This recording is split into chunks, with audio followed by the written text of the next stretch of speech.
जय हिंद साथियों, स्वागत है आप सभी का एजुकेशन के एट 6 में। रुख करते हैं बिहार की तरफ। बिहार में बीपीएससी के माध्यम से टीचर की रिक्रूटमेंट ली जा रही है।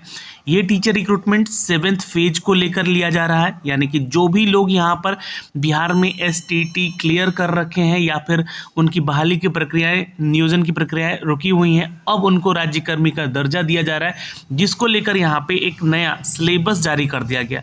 सिलेबस के आते ही पूरे शिक्षक अभ्यर्थियों में बवाल मच गया, बहुत सारे सवाल उठने लगे, जिसको लेकर यहाँ पर कल बिहार पब्लिक सर्विस कमीशन के जो अध्यक्ष महोदय हैं अतुल प्रसाद जी, उन्होंने एक प्रेस कॉन्फ्रेंस कर दिया और इस प्रेस कॉन्फ्रेंस के माध्यम से वो सारी चीज़ों को क्लियर किया इन्होंने, जो कि यहाँ पे आप छात्रों के डाउट बन रहे थे इस सिलेबस को लेकर। पहला डाउट तो यहाँ पे ये था कि क्या जो भाषा का विषय है हमारा, ये जो 100 मार्क्स का आपका परीक्षा होने वाला है, ये परीक्षा जो होगी, ये परीक्षा आपका 100 नंबर का होगा, तो क्या हमें 30% लाना है, वो अलग अलग संकाय में लाना है, ये इसकी अहर्ता क्या है, इसके ऊपर बहुत बड़ा डाउट आप लोग का बना हुआ था।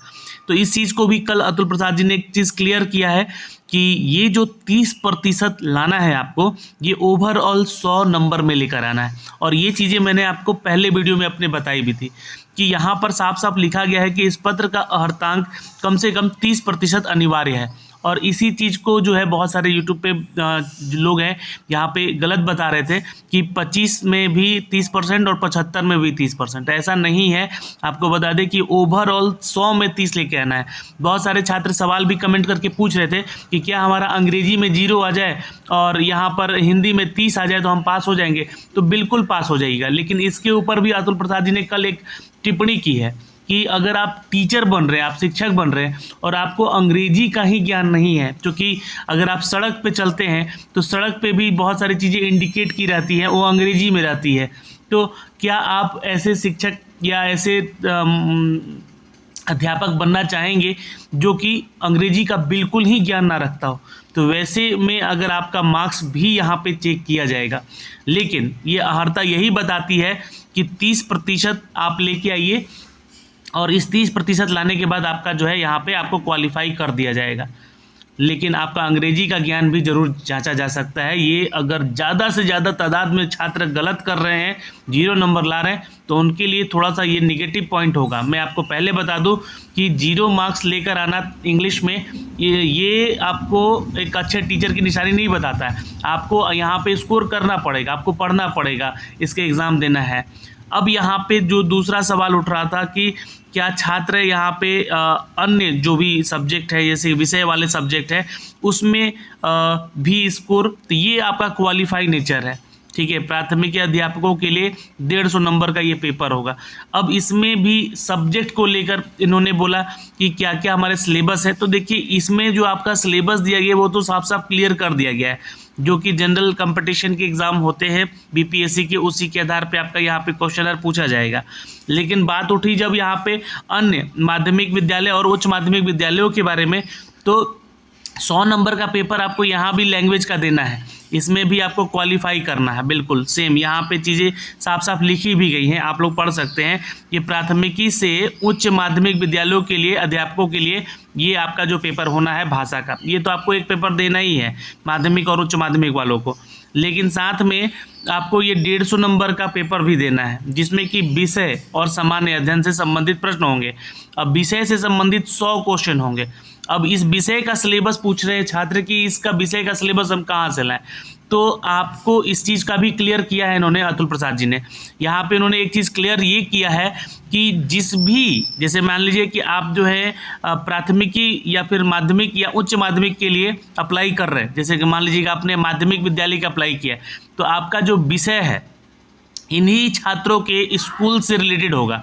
यानी कि मान लीजिए कि अगर ये 5 से लेकर अगर 12 तक का सिलेबस है, तो आपको ये चीज़ क्लियर होना चाहिए। या 5 से लेकर अगर ये 8 तक का सिलेबस है इनका माध्यमिक विद्यालय में पढ़ाने के लिए टीचरों को, तो उसी क्लास के आधार पे सिलेबस रखा जाएगा। लेकिन वो टीचर संकाय में आपसे क्वेश्चन, यानी कि शिक्षक संवर्ग से रिलेटेड क्वेश्चन पूछे जाएंगे।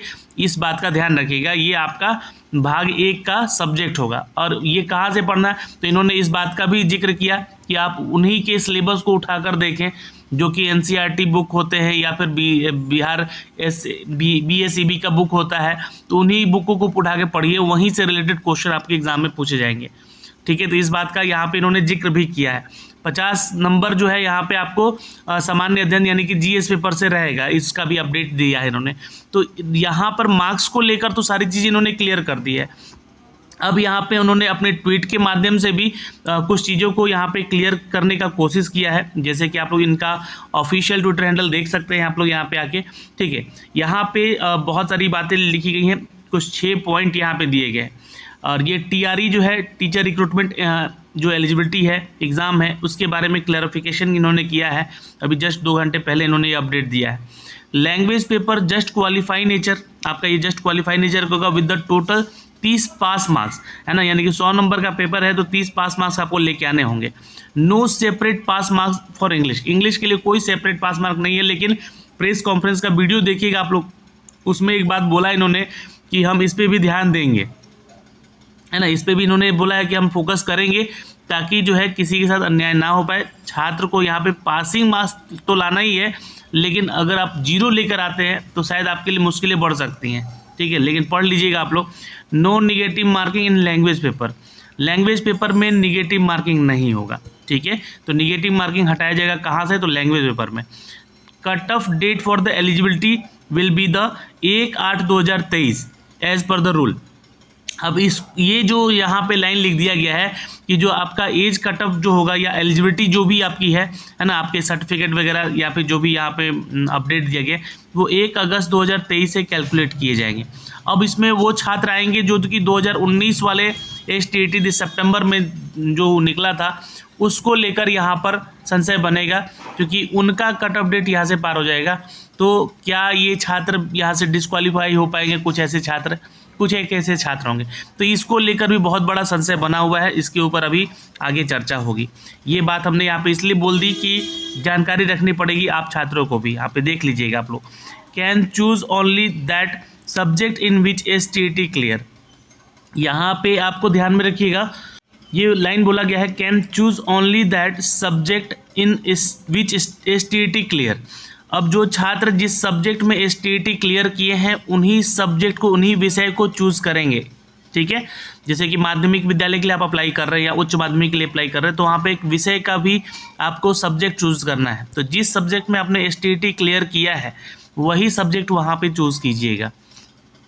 5वां पॉइंट ये कहा है कि can appear for different level. बिल्कुल, अगर आप एलिजिबल है, जैसे कि मान लीजिए कि आप प्राथमिकी टीचर के लिए एलिजिबल है, माध्यमिक के लिए एलिजिबल है या उच्च माध्यमिक के लिए भी एलिजिबल है, तो तीनों के लिए आप अलग अलग अप्लाई यहाँ पे कर सकते हैं और कर सकती हैं, जो भी छात्र और छात्राएं हैं। यहाँ पे एक बात कहा इन्होंने कि can choose different subject in different exam in clear STAT।